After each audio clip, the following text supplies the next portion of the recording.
Bonjour, aujourd'hui je vais vous parler de ce qu'on peut faire à Lourdes, au sanctuaire de Notre-Dame de Lourdes. Donc en premier lieu, il y a le chemin de croix à 9h30.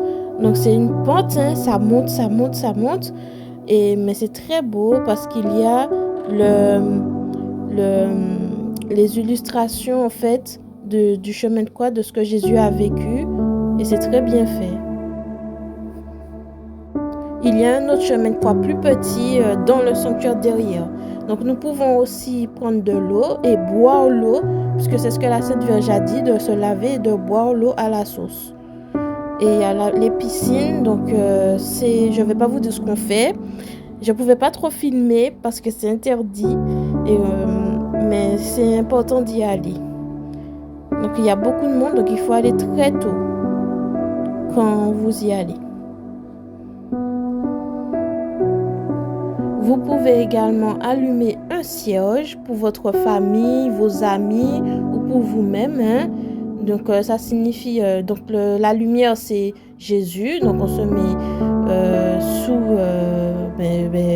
sous la protection de Jésus. C'est ce que ça veut dire la lumière, c'est le Saint-Esprit, le feu. Donc vous pouvez allumer un cierge et faire une prière à la suite de ce dépôt de cierge. C'est une prière, vous lisez, voilà, et vous confiez tout cela à Jésus, tous vos soucis, tous vos problèmes, à Jésus. Ensuite, il y a la messe à 10h30, c'est à 10h la messe, et c'est pas tous les jours que c'est en français, donc il faut demander si c'est en français ou en anglais ou une autre langue. Sinon, vous pouvez aller à la messe à 11h15 à la basilique. Et c'est toujours en français à 11h15. Et c'est très beau à l'intérieur parce que ça illustre les mystères douloureux, glorieux et joyeux de la vie de Jésus. Et il y a la Sainte Vierge au milieu. Et c'est écrit à Jésus par Marie. Ouais. Et à l'extérieur, il y a les mystères lumineux. Comme il n'y avait plus de place à l'intérieur et que ça a été ajouté par le pape Jean-Paul II après, donc ils ont mis les mystères lumineux à l'extérieur. Il y a la chapelle d'adoration où le Saint-Sacrement est exposé, mais je ne pouvais pas filmer parce que c'est interdit.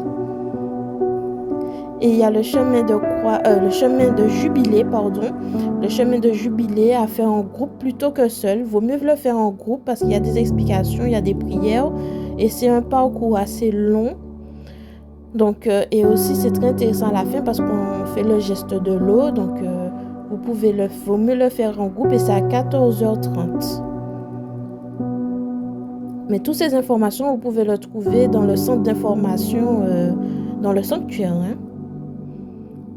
Ensuite, il y a le chapelet à 15h30 à la grotte et c'est toujours en français. Et vous pouvez aller dans la grotte pour toucher le rocher. Et quand on touche le rocher, c'est on touche Jésus. Parce que Jésus, c'est le rocher, c'est notre roc en fait. Comme dit le psaume, le Seigneur est le rempart de ma vie, de qui aurais-je crainte? Vous voyez? Et là, c'est là que la source a jailli et c'est l'eau vive. Et l'eau vive rappelle qui? Jésus. À 16h15, il y a une conférence sur les messages de Lourdes. Et à 17h, la procession eucharistique. Ça, c'est super par contre. C'est vraiment cool. Parce que c'est Jésus qui se promène dans le sanctuaire et c'est trop cool. Donc tout est centré sur le Seigneur en fait, dans le sanctuaire. Même si c'est le sanctuaire de la Sainte Vierge Marie, mais elle nous montre Jésus. Donc pendant la profession eucharistique, il y a vraiment du monde. C'est vraiment... et en plus, il y a des gens devant en plus. Alors, à 21h, il y a la procession mariale. Donc, on suit Maman Marie pour aller vers le ciel. Pour aller vers qui? Vers Jésus.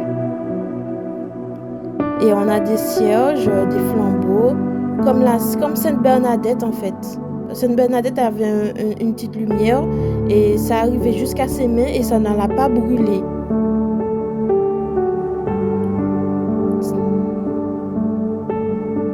Là, c'est très beau et il faut respecter ce que les agents du sanctuaire vous disent parce que c'est très millimétré, très cadré. Il y a un chemin à suivre. Donc, on ne fait pas n'importe quoi.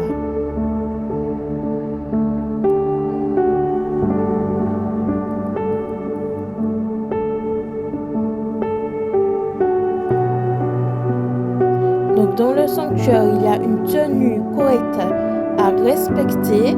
On ne peut pas venir n'importe comment dans le sanctuaire. Moi, j'ai vu une seule fois une fille comme n'importe comment, mais bon, c'est à cause des parents. Je vous laisse donc avec la Sainte Vierge, avec Maman Marie, qu'elle vous protège sous son manteau, qu'elle vous couvre de son manteau et je vous dis à bientôt.